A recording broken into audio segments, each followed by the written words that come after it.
Nous sommes ici au Cap en partenariat avec la Fondation Konrad Adenauer et le Conseil régional de la jeunesse pour organiser ce premier forum de sensibilisation des jeunes sur les violences électorales.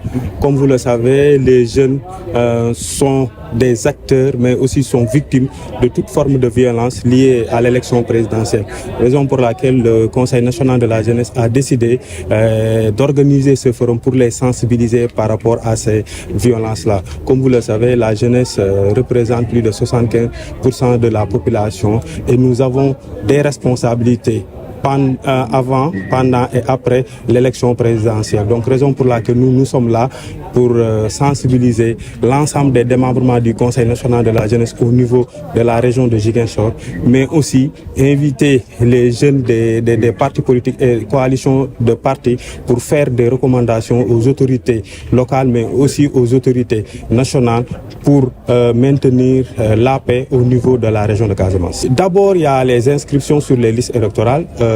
Pour ça, le Conseil national de la jeunesse a fait une campagne de sensibilisation, mais il y a aussi le parrainage et on félicite les jeunes qui ont été responsabilisés par rapport à ça, mais aussi nous devons tout faire pour analyser les programmes des différents candidats pour que ces candidats-là puissent prendre en compte les préoccupations de la jeunesse sénégalaise. Et parmi les préoccupations de la jeunesse sénégalaise, nous avons l'emploi et l'insertion des jeunes. Chaque année, plus de 300 000 jeunes sortent des écoles de formation. Nous avons aussi le défi de la migration irrégulière. Aujourd'hui, nous demandons aux futurs candidats à l'élection présidentielle de 2024 d'apporter des solutions pour éradiquer ces fléaux. Il y a aussi la participation des jeunes aux instances de prise de décision.